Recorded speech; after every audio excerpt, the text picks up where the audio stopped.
The pen shakes in her hand before it touches the paper.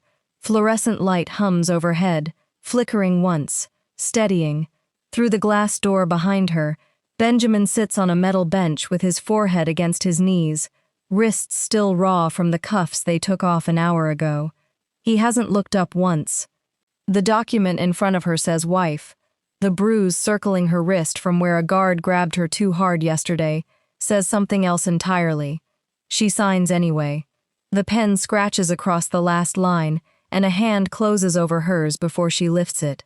Warm, steady, the first time he's touched her since she walked into this building.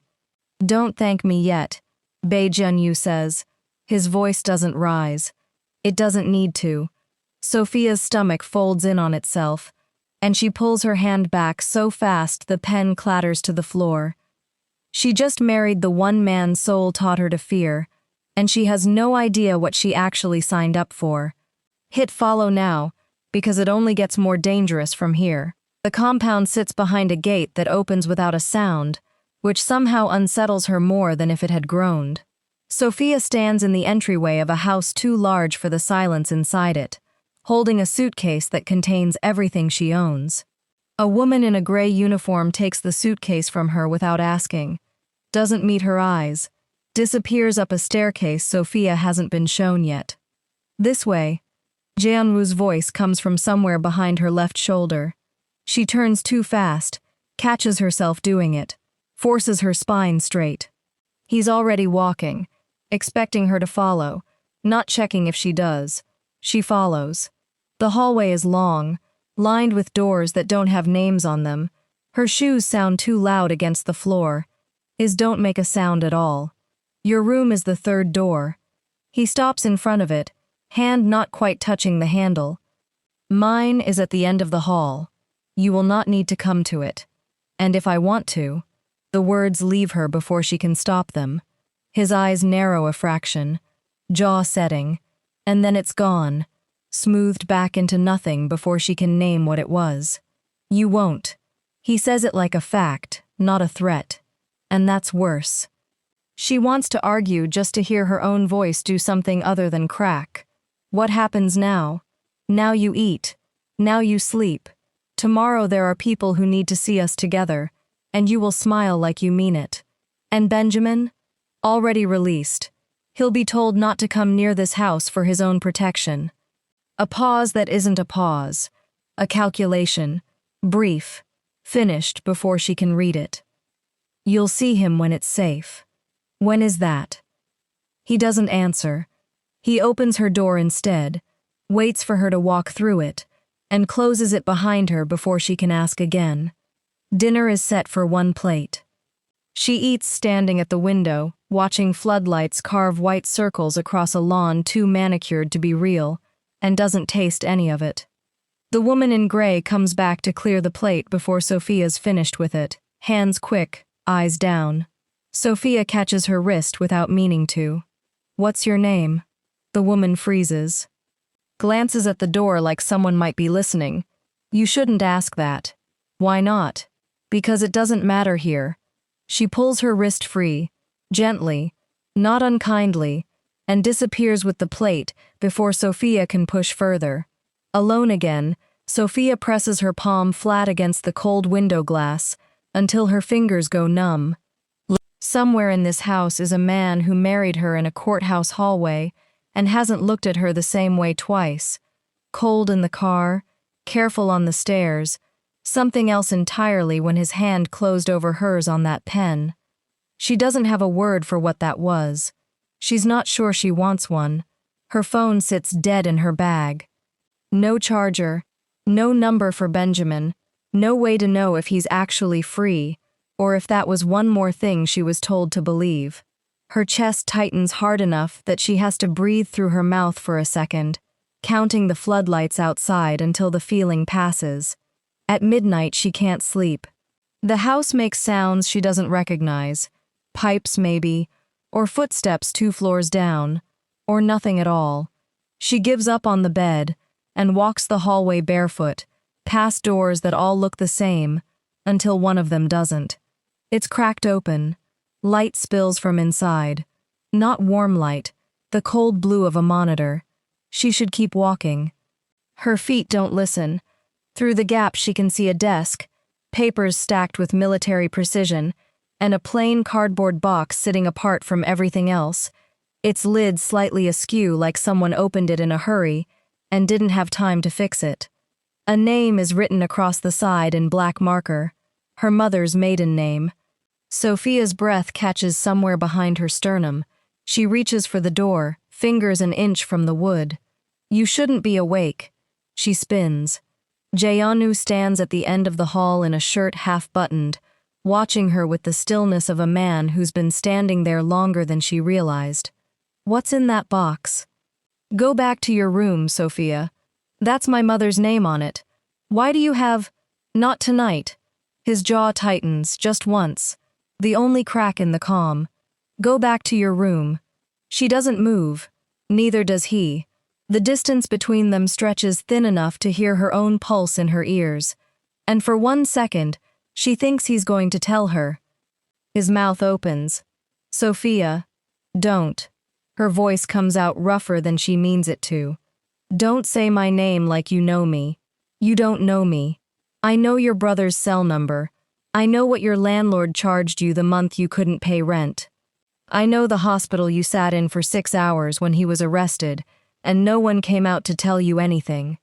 His voice doesn't rise, but it slows, each word landing deliberate, aimed. I know more about you than you think. Her mouth goes dry. That's not the same as knowing me. No, he agrees. It isn't. For a moment neither of them says anything else. His eyes drop to the box behind him and back to her face, and whatever calculation runs behind them, he doesn't let it show this time. Somewhere outside, glass shatters. Not close, but close enough that the floodlights beyond the window cut out all at once, plunging the hallway into dark. Darkness swallows the hallway whole. Somewhere below, a second window breaks, and this time there's shouting under it. Men's voices, clipped, urgent, moving. Jeonu's hand finds her arm before she can react. Not gentle this time, pulling her sideways into the room with the box and the desk. He kicks the door shut behind them and pulls her by the wrist until she's flush against the wall beside it, his body angled between her and the door, one arm braced across her collarbone. Don't move. What's happening? Quiet. His voice drops so low it's almost lost under the sound of running footsteps in the hall. His eyes stay fixed on the door, not on her. Now. She goes still. Her heart slams against her ribs hard enough that she can feel it in her throat. Through the thin gap under the door, light sweeps once, twice, a flashlight, close, then further away. Minutes pass like hours. Jianu doesn't shift his weight, doesn't lower the arm braced across her. His eyes track the strip of light under the door, unblinking. Her own breath comes fast and shallow against his shoulder, and she can feel the muscle in his forearm tense every time the flashlight beam sweeps close. A radio crackles somewhere down the hall. A voice she doesn't recognize says something short in Korean too fast for her to follow, and the tension drains out of Jeonu's shoulders by degrees, his arm finally lowering away from her. Only then does she realize how close they're standing, her back still against the wall, his chest inches from hers, her fingers curled loosely around his sleeve, from when she grabbed it in the dark without meaning to. Neither of them moves to fix the distance. It's contained.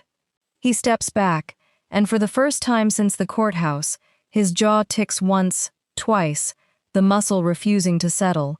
You're not hurt. It isn't a question. I'm fine. Her voice comes out thinner than she wants it to. What was that?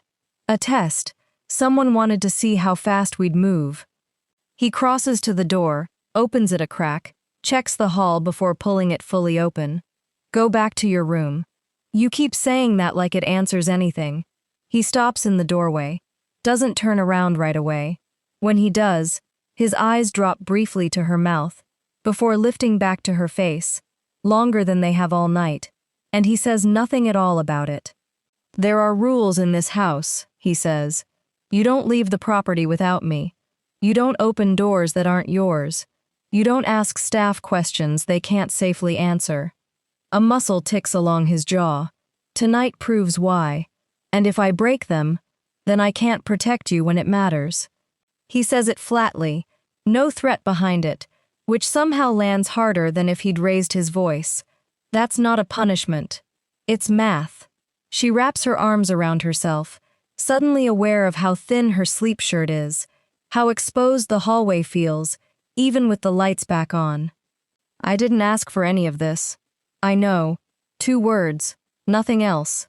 He watches her a moment longer, jaw working like there's more behind it he's deciding whether to say, then turns and walks toward the stairs without finishing the thought.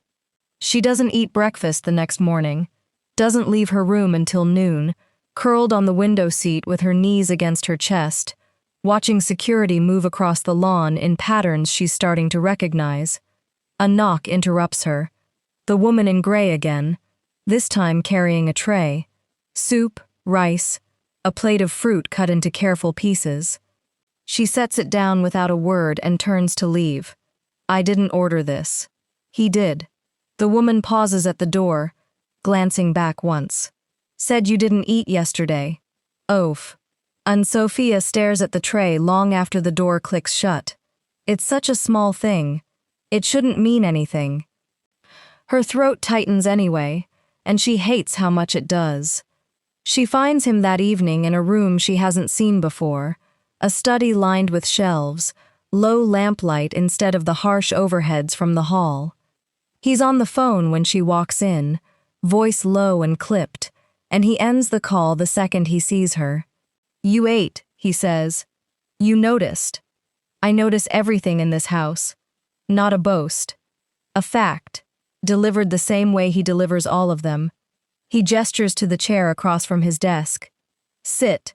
There's something you need to know before tomorrow.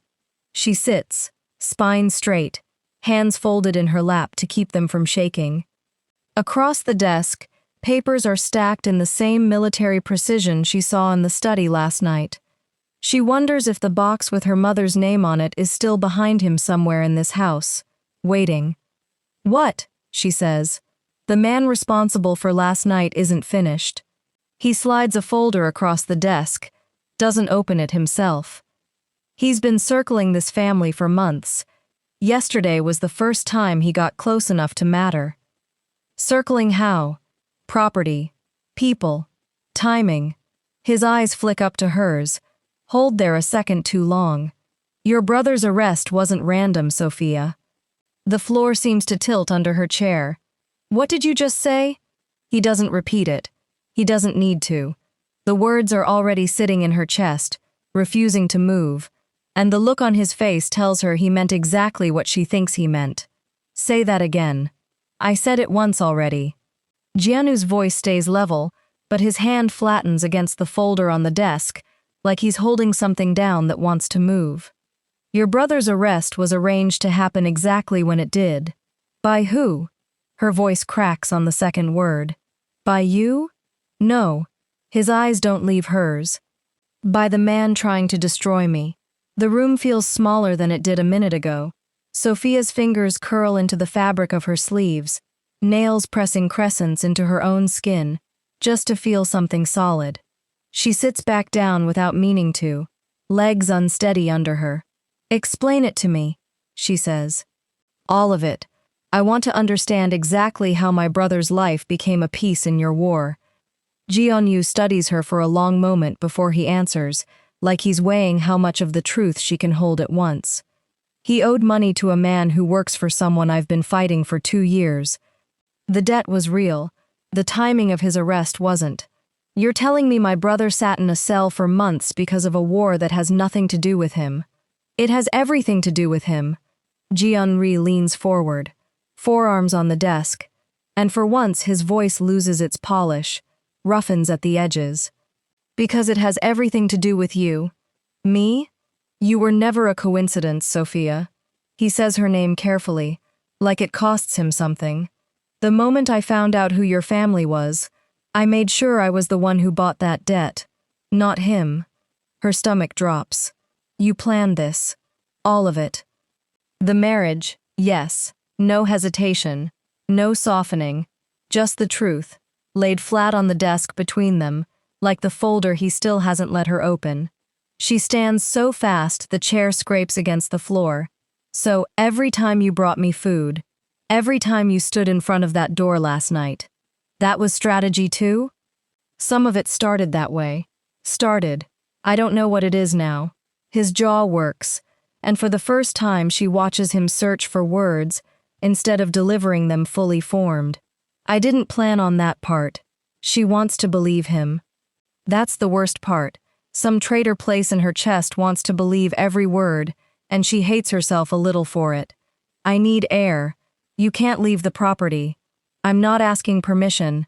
She's already moving toward the door, breath uneven, when his voice stops her. Sophia. She doesn't turn around.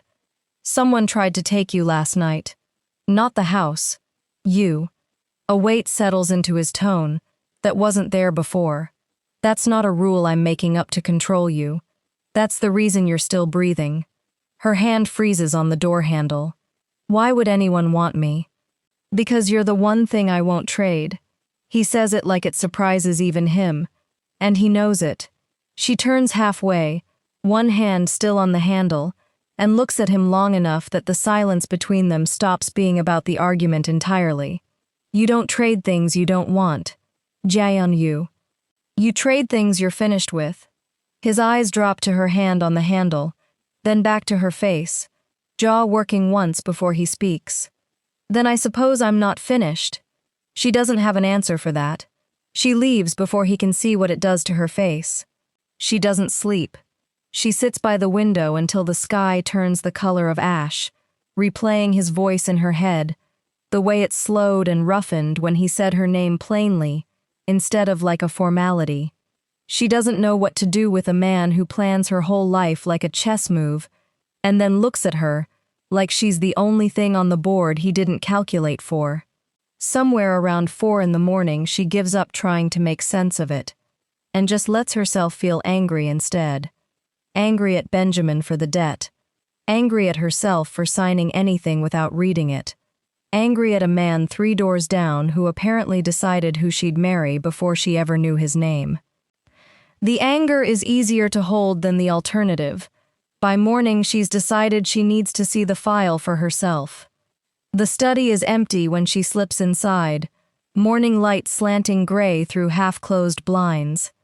The folder from last night sits exactly where he left it, and beside it, further back on the shelf, the cardboard box with her mother's name still visible under a thin layer of dust that wasn't there 2 nights ago. Someone's been going through it recently. Her hand is an inch from the lid when the door behind her opens. Not Jianu. A man she's never seen before stands in the doorway, tall, unfamiliar, dressed like he belongs in this house, and doesn't care that she can tell he doesn't. His eyes move over her once, slow, assessing, before a slow smile spreads across his face. You must be the wife, he says. We should talk. I know things about your family that he never will. Who are you? The man steps further into the study, unhurried, hands in his pockets like he owns the room. A friend of the family. Yours, not his. His eyes drop to the box on the shelf, then back to her.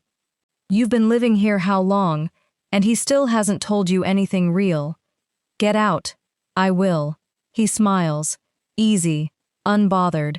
But you should know, the man you married isn't protecting you from a stranger. He's protecting you from your own blood.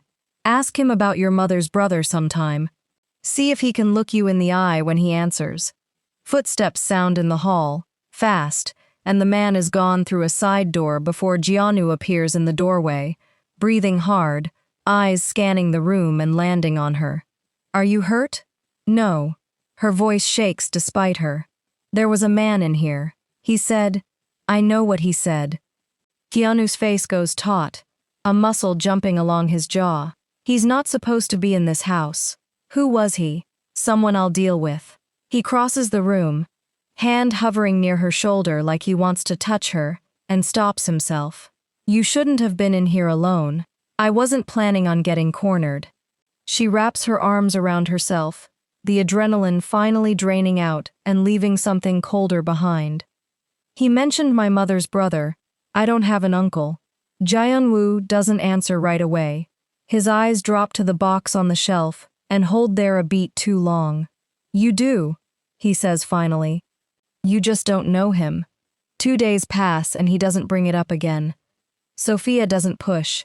Something about the stillness in his face when he said it told her pushing wouldn't get her anywhere. So she waits instead, watching him the way she's learned to watch everyone in this house, for the smallest tell.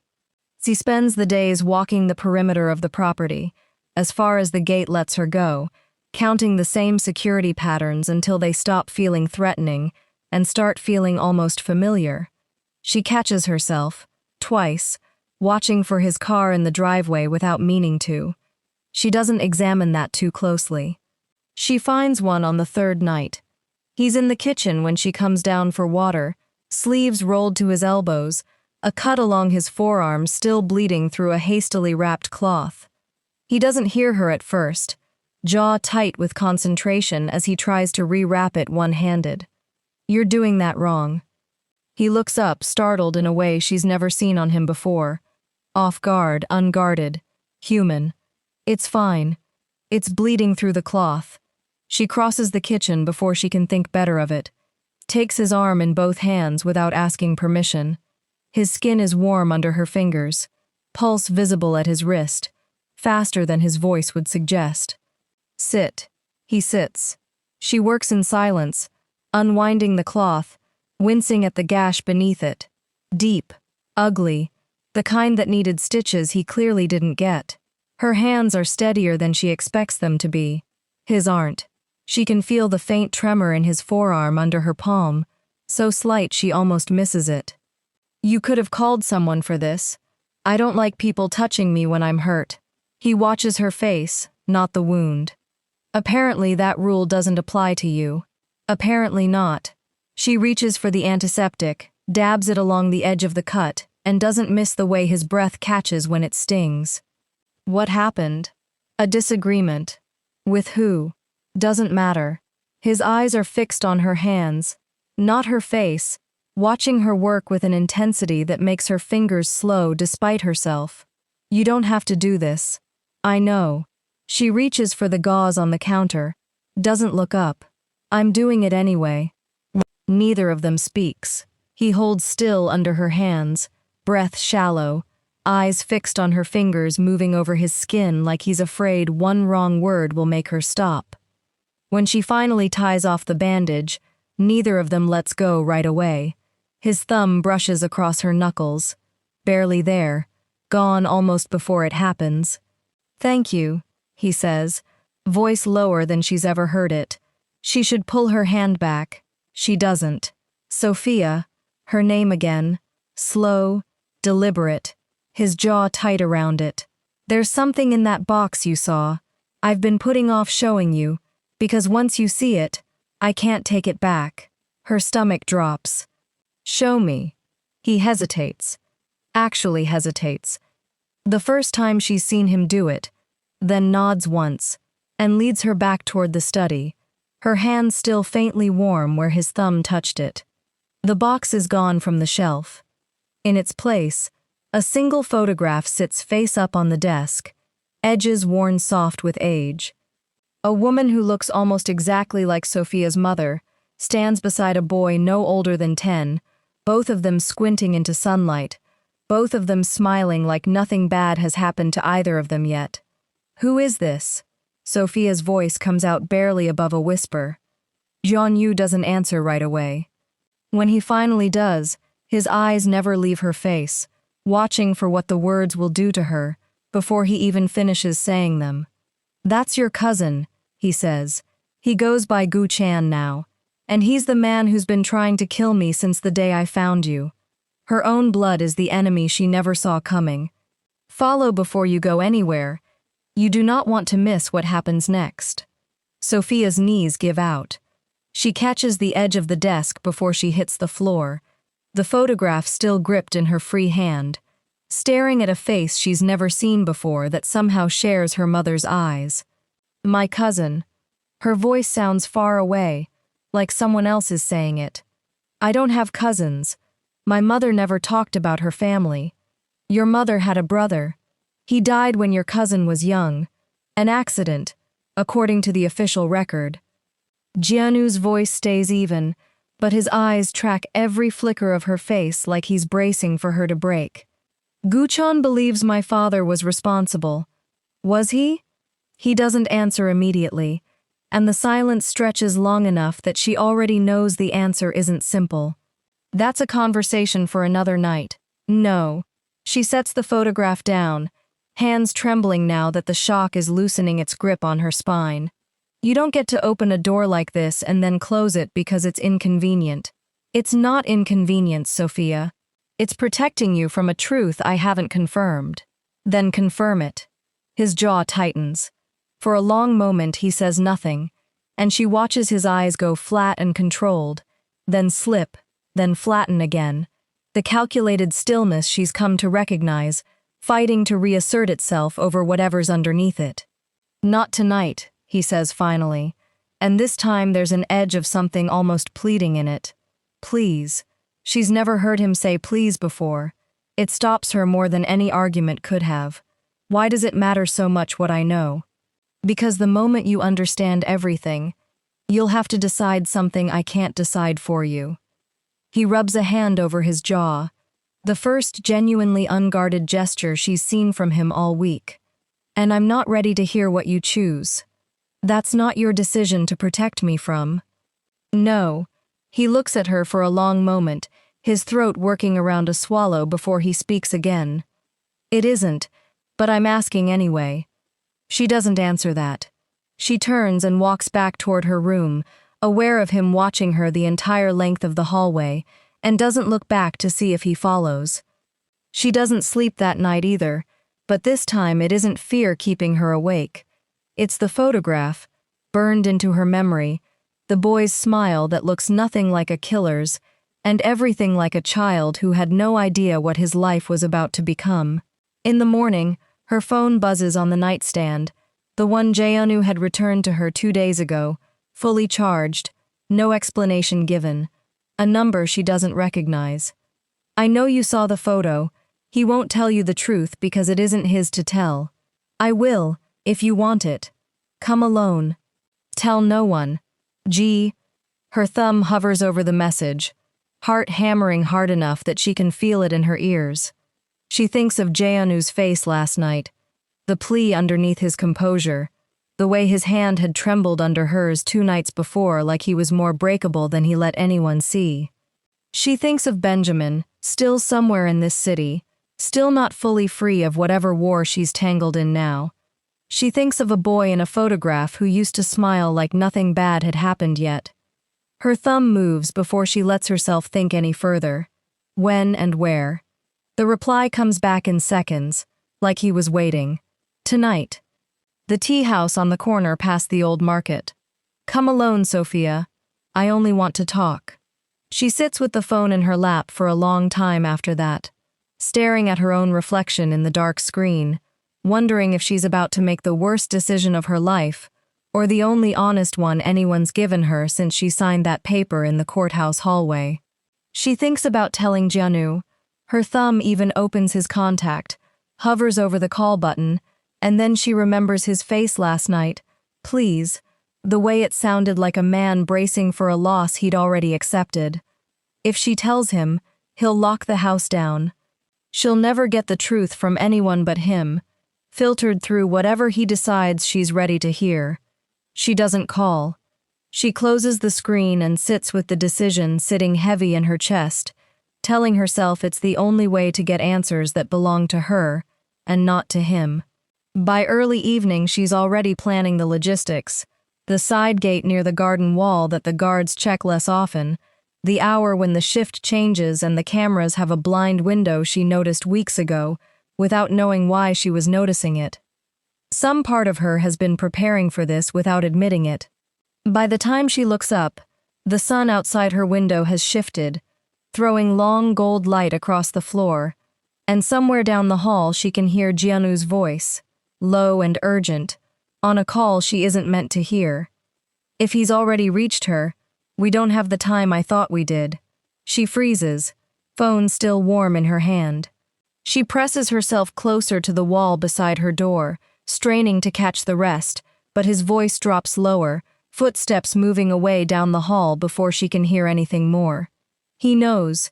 She's out the side gate before she lets herself think twice, the guard's shift-change window closing behind her like a held breath finally released. The night air bites cold against her arms. She walks fast, doesn't look back at the house, doesn't let herself imagine what Jae-eunwoo's face will look like when someone tells him she's gone. The tea house sits at the end of a narrow street, lit by paper lanterns, warm light spilling gold across wet pavement. He's already there when she arrives, seated at a corner table, and up close, he looks less like the man who cornered her in the study, and more like someone who spent years practicing how to look harmless. "You came." Guchon gestures to the seat across from him. "I wasn't sure you would. Tell me what he wouldn't." She doesn't sit. Her hands stay curled at her sides, ready for anything. "About my uncle. About your father. Sit first. This isn't a story you should hear standing up." She sits, spine rigid, eyes locked on his face for any sign of a lie. "My father built half of what Jae-eunwoo's family runs now," Guchon says. "When he refused to hand it over quietly, Jeonwoo's father had him killed. I was 12. I watched them carry him out of our house in a sheet." His voice doesn't waver, rehearsed by years of repetition. "Your mother knew. She left the country instead of standing beside her own brother's memory." "That's not." Sophia's throat tightens. "That's not what he told me." "Of course it isn't." Guchon's mouth curves, bitter. "He married you to control what you'd learn. Ask yourself why a man like him would choose a woman with your exact bloodline out of every debt and soul he could have bought." Her stomach turns. She thinks of the file box, the photograph, the careful way Jeonwoo always seemed to know more about her family than he should. If that's true, why didn't he just tell me instead of hiding it in a locked room? Because the truth doesn't serve him. It serves me. Guchon leans forward, elbows on the table, voice dropping. "Come with me tonight, not as a hostage, as family.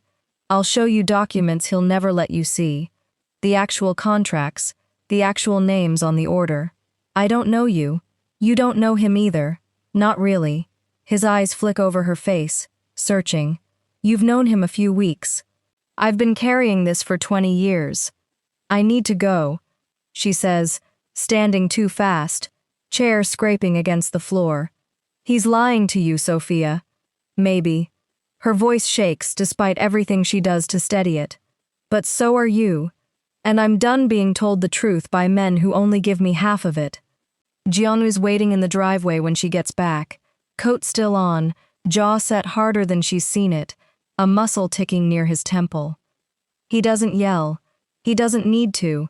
The stillness in him says everything shouting would have. "You met him." His voice is quiet, controlled, and somehow that's worse than anger would have been. "Yes." She doesn't apologize. "He told me your father killed my uncle." Jae-eunwoo's eyes shut for half a second, then open steady again. "That's not the whole truth." "Then give me the whole truth. Now, no more not tonight." He runs a hand through his hair, glances back at the house like he's checking whether they're truly alone, then back at her. "Come inside, not out here." "Here." She plants her feet. "I've had enough of rooms where you decide what I'm allowed to hear."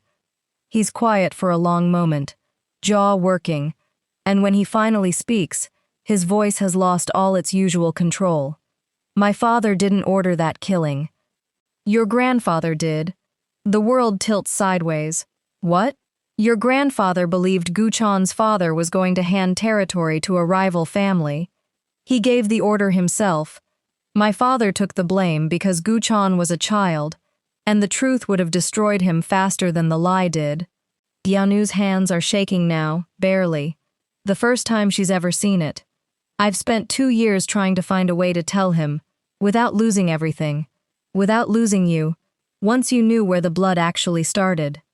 Sophia can't breathe right. Her own grandfather. Her own blood at the root of a war that's already tried to kill her twice. She thinks of the boy in the photograph, smiling in sunlight, never once told that the man raising him as a hero's memory buried an innocent man's name to protect him from a truth uglier than grief. He needs to know, she whispers. If he knows, he'll burn every alliance I have, trying to prove it isn't true.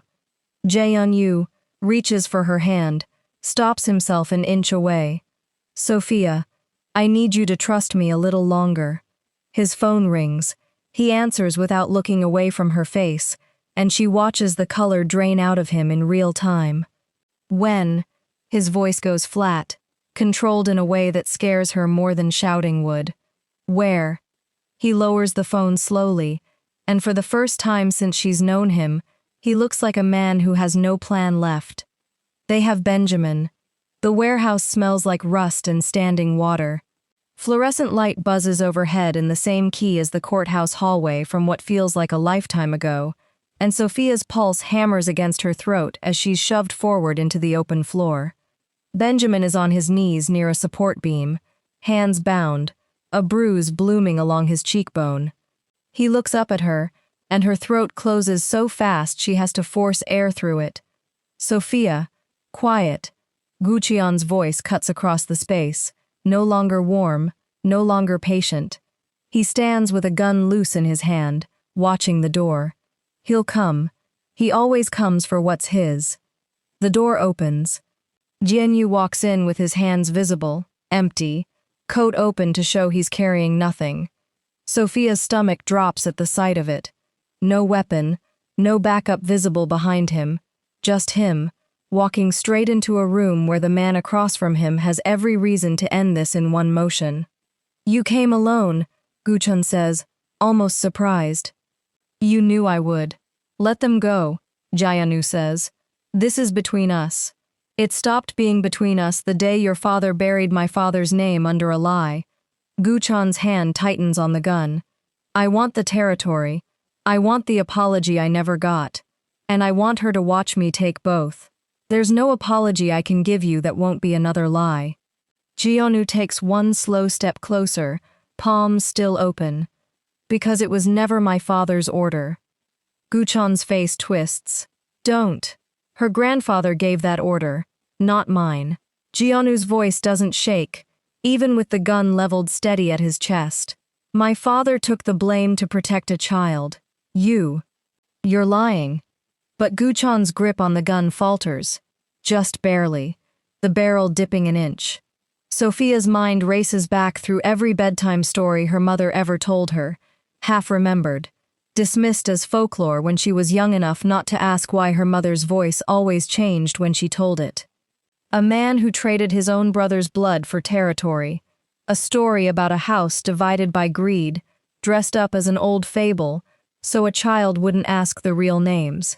I know a story, Sophia says, voice cutting through the tension before she's fully decided to speak. Every eye in the room turns to her. My mother used to tell me about a man who sacrificed his own family to keep his land. She always said it wasn't real. A fable. Her breath shudders once. But she never told fables that specific. She told me the man had 2 sons, and only one survived to inherit anything, because the father made sure of it himself. Guchon's face drains of color. What are you saying? I'm saying she wasn't warning me about a fairy tale. Sophia takes a step forward despite Jianu's sharp glance telling her to stop. She was warning me about her own father, about what he did to your family so mine could keep what it had. You're lying to save him. I've known this man 3 weeks. Her voice cracks, raw and unrehearsed. I have no reason to lie for him. I have every reason to be angry at my own blood for what it cost you. And I am. But it isn't his blood, Guchon. It's mine. The gun in Guchon's hand drops another inch. His jaw works, chest rising and falling too fast. 20 years of certainty cracking open in real time across his face. He told you everything, Guchan says, voice hollow now instead of hard. And you still stayed. I stayed because I wanted the truth. I got it. Now you have it too. Sophia doesn't move, doesn't breathe, watching the gun like it's the only thing in the room. Put it down, please. For a long, unbearable moment, nothing happens. Then Guchan's arm falls to his side, the gun hanging loose from his fingers, his shoulders dropping all at once. Not defeat, just 20 years of weight finally set down. Xiaonu moves before anyone else does, crossing the floor toward Benjamin, blade already out of his coat. One of Guchan's men, still keyed up, still watching the wrong thing, jerks his weapon up at the sudden motion and fires once before the man beside him wrenches his arm down. The round catches Xiaonu low along the side, just above his hip. He doesn't make a sound, doesn't break stride. He cuts Benjamin's bindings in one motion, hauls him up by the collar, and turns back for Sophia like nothing happened at all, pulling her against his chest with one arm before Guchan's remaining men can decide what happens next. His own men flood the doorway behind him, and Guchan doesn't fight it, doesn't run, just stands there staring at the photograph Sophia didn't know Xiaonu was carrying until it falls from his coat pocket to the floor between them. One of Xiaonu's men steps forward to restrain Guchan. Xiaonu raises a hand, stopping him. Let him go. Guchan looks up, wary, waiting for the trick. You lost enough today, Xiaonu says. I won't take anything else from you. Guchan's throat works like he wants to say something, and can't find it. He picks the photograph up off the floor with hands that aren't entirely steady, tucks it inside his jacket, and walks out past his own retreating men without looking back once. It's over before Sophia's heart rate has any chance of slowing down. She turns in Xiaonu's arms to make sure he's real, hands running over his chest, then lower, and that's when she feels it. Warmth soaking through his shirt at his side, spreading faster than it should, faster than sweat ever could. You're bleeding.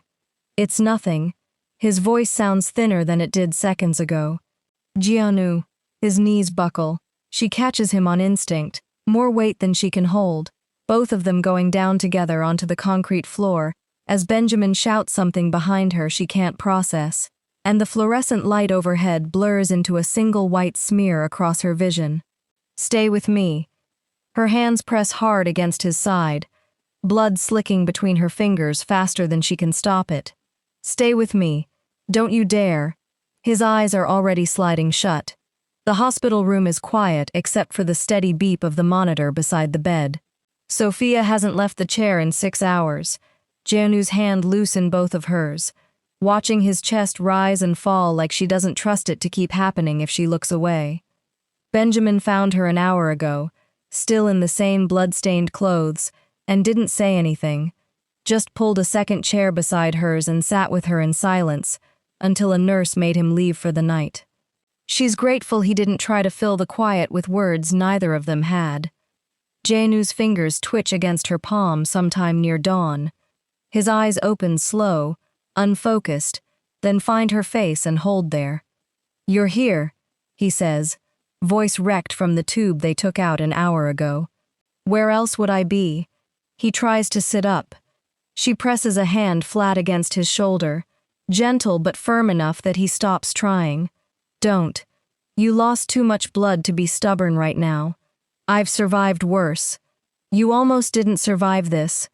Her voice cracks on the last word, and she hates how much it does. Hates that she can't keep it steady even now that he's awake and breathing, and looking at her like she's the only thing in the room worth looking at. You walked in there unarmed. You could have died in front of me and you didn't even warn me you were planning to. Would you have let me go if I had? No. Then it wasn't a conversation worth having. A faint, tired smile pulls at the corner of his mouth. Guachan? Gone. Your men said he took the photograph and left. No one's heard from him since. She swallows hard. Benjamin's fine. Shaken, but fine. A nurse slips in to check the monitors, adjusts something at the IV stand, and slips back out without a word, leaving them alone again in the gray hospital light. And you? Anyu's hand tightens around hers, weak but deliberate. The question sits between them, simple on the surface, asking something much bigger underneath it. Sophia looks down at their joined hands, at the IV line taped to his wrist, at the bruises still darkening along his knuckles from a fight she wasn't there to see the start of. I don't know how to do this, she admits. Any of it. I didn't marry you because I wanted a husband. I married you because I didn't have another way to save my brother. I know. But somewhere between the courthouse and this hospital bed, it stopped being about Benjamin. Her throat tightens around the words, like they cost her something to say out loud, the way his always seemed to. I don't know what to call what I feel when you walk into a room. I just know it isn't nothing anymore. Jianu's thumb moves slowly over her knuckles, and for once there's nothing calculated behind his eyes. Just him, stripped of every strategy he's ever used to protect himself from being seen too clearly. I chose you before I ever let myself admit why, he says. I told myself it was strategy. Territory. Leverage over a war I didn't start. His voice roughens. It stopped being any of that a long time before I was willing to say it out loud. When? The night you sat behind that door with me, and didn't run. His eyes hold hers, steady despite the exhaustion pulling at every line of his face. I've never had anyone stay in a room with me during the worst of it, not once, not before you. She thinks back to that night, the floodlights cutting out, his hand finding her wrist in the dark, the way he stood between her and whatever was coming without once asking her to thank him for it. It feels like it happened to someone else, some earlier version of herself who still thought this house was only ever going to be a cage. Sophia's eyes burn, and she doesn't bother blinking it back this time. She leans down, forehead resting against his, careful of the IV line and the bandages beneath his hospital gown, breathing him in like she's finally allowed to. I'm not leaving, she says. Not because of a contract. Not because of Benjamin. Because I choose to be here. That's the whole reason now. His free hand comes up to rest against the side of her face, thumb brushing along her cheekbone, slow and certain, despite how badly his hand is shaking from the effort of lifting it at all. Say it again, he murmurs. I want to hear it when I'm not half convinced I'm dreaming this. She laughs, wet and unsteady, and presses her lips to his forehead instead of answering with words at all. Because some things, finally, don't need to be said twice to be believed. Outside the window, the sun is coming up over Seoul, gold light spilling slow across the hospital room floor, and for the first time since a courthouse hallway and a shaking pen, neither of them is bracing for what comes next. If this ending wrecked you in the best way, follow now. The next dark romance is already waiting, and you don't want to be the last one to see it.